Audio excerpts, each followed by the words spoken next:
আবারও নতুন ষড়যন্ত্র শুরু করেছে স্বাধীনতা বিরোধী একটি দল। নরসিংদীতে তারেক রহমান। বিগত 15 বছর যেরকম আপনাদের ভোটের অধিকার, কথা বলার অধিকার কেড়ে নিয়ে হয়েছিল, ভোট নিয়ে যে ষড়যন্ত্র হয়েছিল, এইরকম ষড়যন্ত্র কিন্তু আবার চালু হয়েছে। আরেকটি দল এই ষড়যন্ত্র করছে। ভোট ডাকাতি ঠেকাতে সজাগ থাকার আহ্বান জানালেন নারায়ণগঞ্জের সমাবেশে।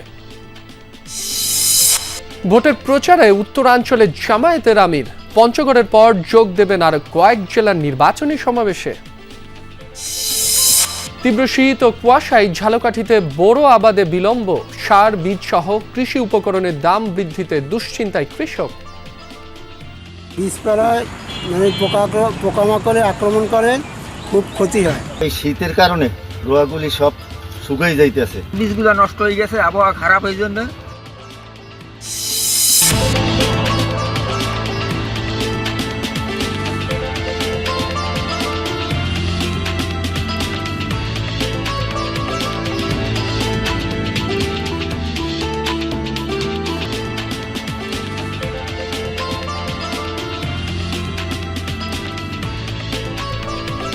সংবাদ সারা দেশে আমন্ত্রণ। আপনাদের সঙ্গে আছি মাসুম রাব্বি। এতক্ষণ শিরোনাম দেখছিলেন, এবার বিস্তারিত জানাবো। বিগত 15 বছরের মতোই আবারও নতুন ষড়যন্ত্র শুরু করেছে আরেকটি দল, যারা 1971 সালে স্বাধীনতার বিরোধিতা করেছিল এমন অভিযোগ করেছেন বিএনপি চেয়ারম্যান তারেক রহমান। বৃহস্পতিবার রাতে নরসিংদীর বাসাইল পৌর শিশু পার্কে জেলা বিএনপি আয়োজিত নির্বাচনী জনসভায় এসব কথা বলেন তিনি। এ সময় দেশ ও জাতির বিভিন্ন সমস্যা ও সম্ভাবনা তুলে ধরেন তারেক রহমান। বলেন, দেশের মানুষ পরিবর্তন চায়, সুশাসন চায়, তারা দুর্নীতি দেখতে চায় না। ইদানিং একটি রাজনৈতিক দলের লোকজন বাড়ি বাড়ি গিয়ে মা বোনদের জান্নাতের টিকিট বিক্রির কথা বলে বিভ্রান্ত করছে বলেও মন্তব্য করেন বিএনপি চেয়ারম্যান। বিগত 15 বছর যেরকম আপনাদের ভোটের অধিকার, কথা বলার অধিকার কেড়ে নিয়ে হয়েছিল, ভোট নিয়ে যে ষড়যন্ত্র হয়েছিল, এইরকম ষড়যন্ত্র কিন্তু আবার চালু হয়েছে। আরেকটি দল এই ষড়যন্ত্র করছে। একটি গোষ্ঠী সেই স্বাধীনতার বিরোধিতা করেছিল। জানেন ঘটনা আপনারা? জানেন আপনারা? সেদিন যদি তারা সেই দেশের মানুষের স্বার্থের বিরোধিতা না করত, তাহলে এত লক্ষ লক্ষ মানুষ শহীদ হতো না।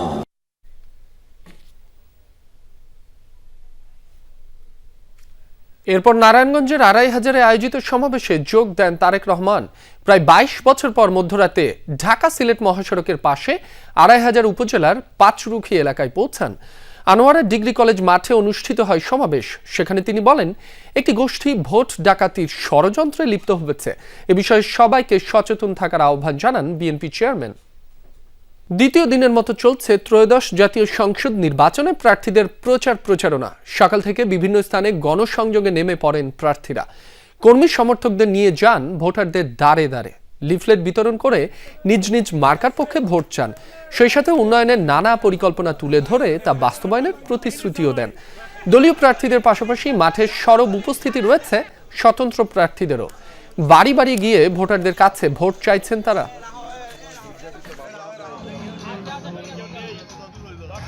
আমাকে দিয়ে আর যাই হোক সম্ভব, কিন্তু আমাকে দিয়ে কোনোদিনও চাঁদাবাজি, টেন্ডারবাজি, দুর্নীতি আমার দ্বারা কোনোদিনও সম্ভব না। জনগণের নির্বাচিত প্রতিনিধি হিসেবে যদি নির্বাচিত হতে পারি, তাহলে আমি মনে করবো এটাকে ক্ষমতা না, এটাকে আমানত হিসেবে, জনগণের দায়িত্ব হিসেবে কাজ করে যাবে ইনশাআল্লাহ।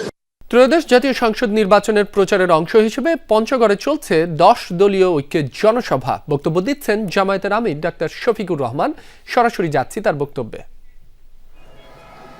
বাংলাদেশ সৃষ্টির পর থেকে উত্তরবঙ্গ গরিব নয়, গরিব করে রাখা হয়েছে। সেই বঞ্চনার সাক্ষী হতে হয়েছে। সকলের সন্তানের মতো উত্তরবঙ্গের সাথে আচরণ করা হয়েছে। উত্তরবঙ্গ আমাদের কলিজার অংশ।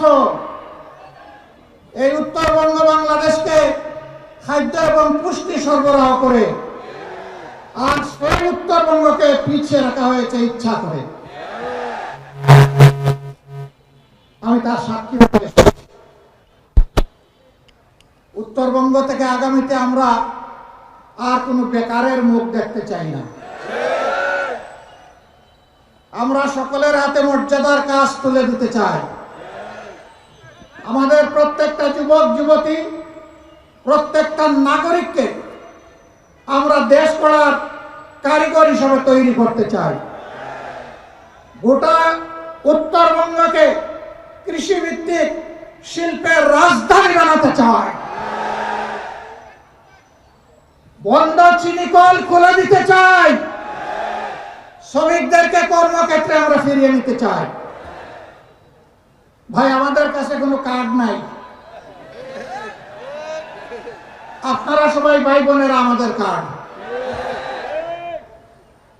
আপনাদের বুকে আমরা একটা ভালোবাসার কার্ড চাই। আপনাদের সমর্থন, দোয়া, ভালোবাসা দিয়ে আগামীতে বেকার এবং দায় দয়া মুক্ত একটা বাংলাদেশ আমরা করতে চাই।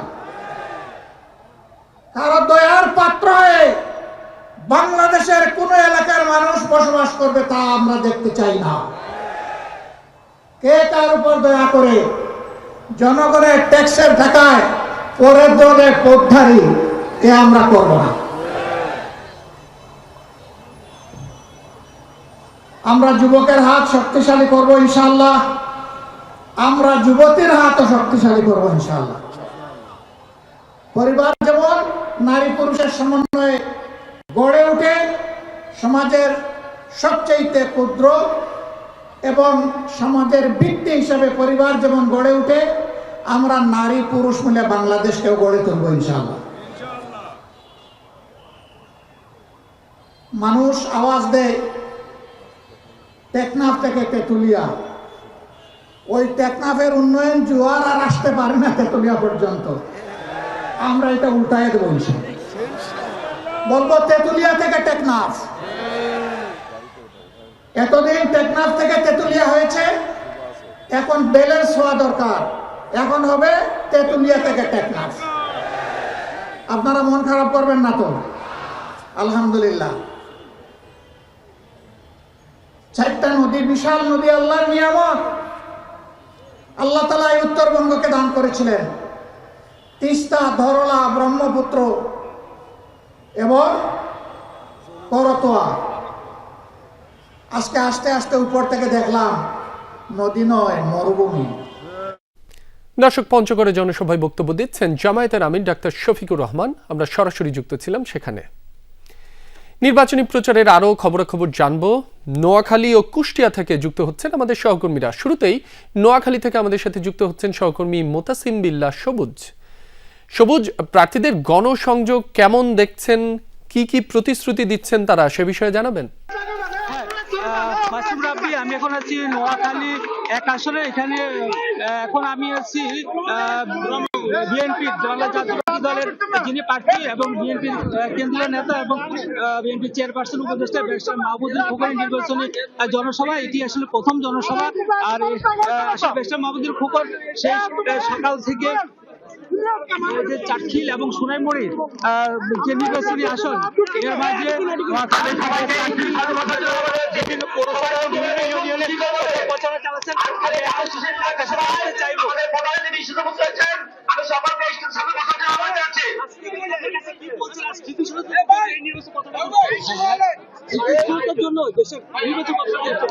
অবশ্যই দীর্ঘদিন অস্থিরতা আছে। এই নির্বাচনের মাধ্যমে ইনশাল্লাহ ব্যাপক জনগণ যদি ভোটে এবং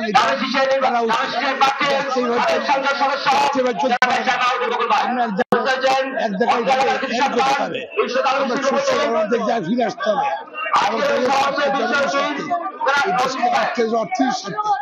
মানুষের পরিবর্তন চায়, পরিবর্তন চায়। ধনী গরিব পার্থক্য অনেক বেশি হয়ে গেছে, লুটের সৃষ্টি হয়ে গেছে এবং ধার্য সময় লুটপাট করছে। আসলে শিল্পায়ন দরকার, বেকারদের যারা পড়ালেখা শেষ করেছে চাকরি দরকার। তারপরে আমাদের মানুষের জীবনের উন্নয়ন মান দরকার, জীবনযাত্রা মান উন্নয়ন দরকার, পড়ালেখা পরিবার দরকার এবং আবার মানুষের দেশের জীবনের নিরাপত্তা, সম্পত্তির নিরাপত্তা, ইজ্জত নিরাপত্তা দরকার এবং মৌলিক অধিকার, স্বাস্থ্য সেবা দরকার। এসব কারণে আশা করি ইনশাল্লাহ ব্যাপক জনগণ অংশগ্রহণ করবেন নির্বাচনে এবং এই নির্বাচনে আপনার শিশু জানবে। সবুজ, আপনি জানাচ্ছিলেন নোয়াখালীর নির্বাচনী প্রচারের খবরাখবর। আমরা একটু কুষ্টিয়ার খবরাখবর জানতে চাই। কুষ্টিয়া থেকে আমাদের সাথে যুক্ত আছেন সহকর্মী রুহুল আমিন বাবু। বাবু, প্রার্থীরা তো সকাল থেকেই প্রচারে নেমেছেন, নির্বাচনী পরিবেশ নিয়ে তারা কি বলছেন, সার্বিক পরিস্থিতি জানাবেন।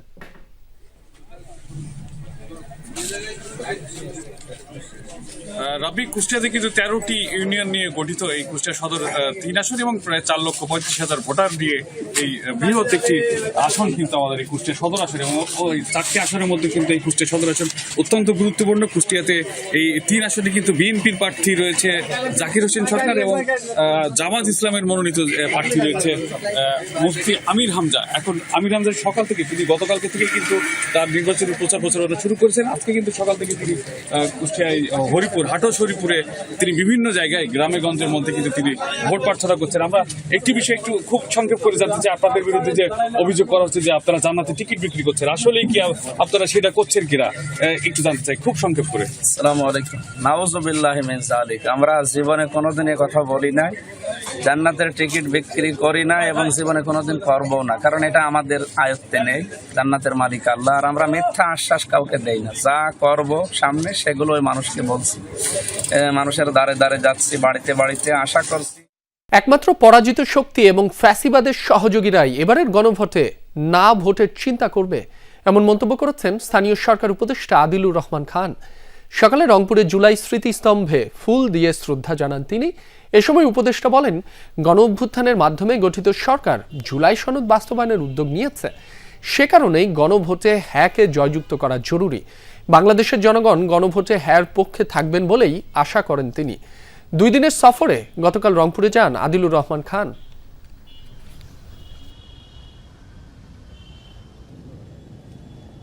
যারা ফ্যাসিবাদের সহযোগী, যারা গণমানুষের প্রতিপক্ষ, তারাই অন্য কোনো চিন্তা করবে। বাংলাদেশের জনগণ, জনতার কাফেলা, জনতার জোয়ার হ্যাঁ ভোটের পক্ষে। রাজশাহীর 6টি নির্বাচনী আসনের 5টিতেই একক প্রার্থী নিশ্চিত করতে পেরেছে বিএনপি। শুধু একটি আসনে দলের মনোনীত প্রার্থীর বিপরীতে প্রার্থী হিসেবে রয়ে গেছেন দলটির 2 বিদ্রোহী। তারা নির্বাচন করছেন স্বতন্ত্র হিসেবে। এরই মধ্যে 2জনকে বহিষ্কার করা হয়েছে দল থেকে। আসনটি হল পুঠিয়া ও দুর্গাপুর উপজেলা নিয়ে গঠিত রাজশাহী 5। স্বতন্ত্রদের দাবি, দলের মনোনয়নে স্থানীয় জনগণের আকাঙ্ক্ষা প্রতিফলিত হয়নি, যদিও দলের মনোনীত প্রার্থী বলছেন ভোট আসবে দলের প্রতীকেই। দলীয় শৃঙ্খলার মূল্যবোধকে সম্মান করে আমি স্বতন্ত্র প্রার্থী প্রত্যাখ্যান করব। নেতাকর্মীরা আটকে রেখেছিলেন, তবুও দলের প্রার্থীকে মাঠ ছেড়ে দিতে ভিডিও কলে প্রার্থিতা প্রত্যাহারের আবেদন করেন এই প্রার্থী। এভাবেই নানা কায়দায় শেষ সময়ে একে একে রাজশাহীর 5টি আসন থেকেই প্রার্থিতা প্রত্যাহার করে নেন বিএনপির স্বতন্ত্র প্রার্থীরা। শুধু ব্যতিক্রম হয়ে রয় রাজশাহী 5। এই আসনে বিএনপি থেকে মনোনয়ন পেয়ে ধানের শীষ প্রতীক নিয়ে মাঠে নেমেছেন জেলা বিএনপির সদস্য নজরুল ইসলাম মণ্ডল। স্বতন্ত্র হিসেবে লড়ছেন বহিষ্কৃত 2 নেতা।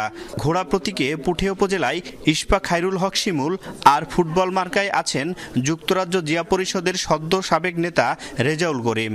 আমি মনে করি দুর্গাপুর পুঠিয়ার মানুষের আকাঙ্ক্ষা পূরণ হয়নি, ধানের শীষ যাকে দিয়েছে। আমি জনগণের আকাঙ্ক্ষার প্রেক্ষিতে আমি এখানে এসেছি।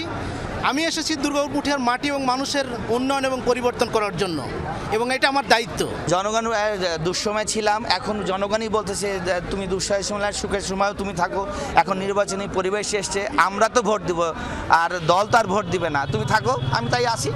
এই আসনে একাধিকবার নির্বাচনে অংশ নেয়া দলীয় প্রার্থী বলছেন ধানের শীষের বড় ভোট ব্যাংক রয়েছে এখানে, সে কারণেই স্বতন্ত্র প্রার্থীদের নিয়ে উদ্বেগ নেই তার। মানুষ ঐক্যবদ্ধভাবে থাকবে, ঐক্যবদ্ধভাবে বিএনপিকে ভোট দিবে। আর যারা বিএনপি করে তারা বিএনপিকে ভোট দেবে, এখানে কোনো ইফেক্ট হবে না। যারা বিএনপি করে বিএনপি করে ভোট দিবে না।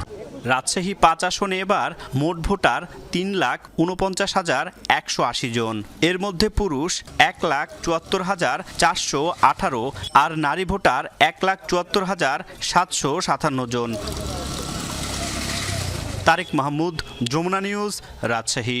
নির্বাচনী প্রচারণার শুরুর দিনেই উত্তপ্ত হয়ে উঠেছে নেত্রকোনা ৩ আসন। ২ উপজেলার আলাদা স্থানে স্বতন্ত্র প্রার্থীর প্রচারণায় বাধা ও হামলার অভিযোগ উঠেছে। আহত হয়েছেন এক প্রচার কর্মী। স্থানীয়রা জানায়, গতকাল সন্ধ্যায় কেন্দুয়া উপজেলার সান্দিকোনা বাজার এলাকায় কয়েকজন স্বতন্ত্র প্রার্থী দেলাওয়ার হোসেনের প্রচার যন্ত্রবাহী অটোরিকশায় হামলা করে। এ সময় লোহার রড দিয়ে মাইক ও রিকশায় ভাঙচুর চালানো হয়। এ ঘটনায় আহত হন আজিজুল ইসলাম নামে এক কর্মী। এর আগে বিকেলে আটপাড়া উপজেলার তেলিগাতি কলেজ মোড় এলাকার একই প্রার্থীর পক্ষে লিফলেট বিতরণ করছিলেন তার কর্মীরা। এ সময় ধানের শীষের সমর্থকরা তাদের কর্মসূচিতে বাধা দেয় বলে অভিযোগ করেন তারা। এরই জেরে সংঘর্ষে জড়ায় দুই পক্ষ। খবর পেয়ে পুলিশ ঘটনাস্থলে পৌঁছে পরিস্থিতি নিয়ন্ত্রণে আনে। এ ঘটনায় রিটার্নিং কর্মকর্তার কাছে লিখিত অভিযোগ দেওয়ার কথা জানান দেলাওয়ার হোসেন। প্রতিকূল আবহাওয়ায় চলতি মৌসুমে সময় মতো বোরো আবাদ করতে পারেননি ঝালকাঠির কৃষকরা। তারা বলেন, যশোর, সাতক্ষীরা, পিরোজপুর সহ পার্শ্ববর্তী জেলাগুলো থেকেও যেখানে শ্রমিক আসত, এবছর ঠান্ডার কারণে তাও সম্ভব হয়নি। ব্যাহত হয়েছে সেচ কার্যক্রম। সেই সাথে সার, কীটনাশক ও অন্যান্য কৃষি পণ্যের চড়া দাম নিয়েও অভিযোগ করেছেন তারা। হাড় কাঁপানো শীত আর ঘন কুয়াশার রেশ কাটিয়ে আবারও প্রাণ ফিরতে শুরু করেছে ঝালকাঠির কৃষিতে। তার আগে অবশ্য কয়েকদিনের শৈত্যপ্রবাহের বিরূপ প্রভাব পড়েছে বোরো আবাদে। তীব্র শীতে সময় মতো বোরো ধান রোপণ করতে পারেনি চাষি। কুয়াশার কারণে নষ্ট হয়েছে বীজতলা। পলি জমে খাল ভরাট হয়ে যাওয়ায় ব্যাহত সেচ কার্যক্রম। এত প্রতিবন্ধকতায় ফলন নিয়ে দুশ্চিন্তায় চাষি। কুয়াশার বীজ পেরা নষ্ট হয়ে গেছে, রইতে পারি না। ফসল যেহেতু বছর অনেক কম হয়ে গেছে সম্ভাবনা। এই শীতের কারণে রোয়াগুলি সব শুকিয়ে যাইতেছে। ঠান্ডা এবং শীতে মানে বীজ পেরায় মানে পোকামাকড়ে আক্রমণ করে, খুব ক্ষতি হয়। বৈরী আবহাওয়ার পাশাপাশি শ্রমিক সংকট আর সার, কীটনাশক ও বীজ সহ কৃষি উপকরণের দাম বৃদ্ধি এই দুশ্চিন্তা আরো বাড়িয়েছে। ঠান্ডার মধ্যে তো রোয়া যায় না, কতক রুইছি রোয়া মরে গেছে। এখন ঠান্ডার মধ্যে নামতে পারি না, রোয়া রুইতে পারি না। বীজগুলো নষ্ট হয়ে গেছে, আবহাওয়া খারাপ এই জন্য। আর যে আউগরিয়ে রুইছি, হ্যাঁ আবার বীজ রোয়া নষ্ট হয়ে গেছে কথাকেই। কৃষি বিভাগ বলছে, প্রতিকূলতা কাটিয়ে উঠতে পরামর্শ ছাড়া আর কিছুই দেয়ার নেই তাদের। গত 2-3 দিন আগে আমাদের ঠান্ডা একটু কমে আসছে। তো ঠান্ডার জন্য আমরা আসলে কিছু কিছু ক্ষেত্রে আমাদের কোল্ড ইনজুরি হয়। এই জন্য আমরা কৃষকদেরকে পরামর্শ দিয়েছি যে আপনারা এই কোল্ড ইনজুরি থেকে রক্ষার জন্য আপনারা এই শিশিরটাকে আপনারা সরিয়ে দিবেন। এবং কোনো কোনো ক্ষেত্রে আমরা কৃষকদের একটি প্র্যাকটিস আছে, তারা ব্যবহার করে পলিথিন ব্যবহার করে এটা ঢেকে রাখে, যাতে করে আমাদের চারাগুলো যেন শীতে আক্রান্ত না হয়। চলতি মৌসুমে ঝালকাঠিতে 13,780 হেক্টর জমিতে বোরো আবাদের লক্ষ্যমাত্রা নির্ধারণ করেছে কৃষি বিভাগ। এরই মধ্যে 886 হেক্টর জমিতে বীজতলা তৈরি করেছে কৃষক। আফরোজা আলামিয়া, যমুনা নিউজ। দর্শক, এই ছিল সংবাদ সরদেশের এখনকার আয়োজনে। এতক্ষণ যারা সাথে ছিলেন সবাইকে ধন্যবাদ।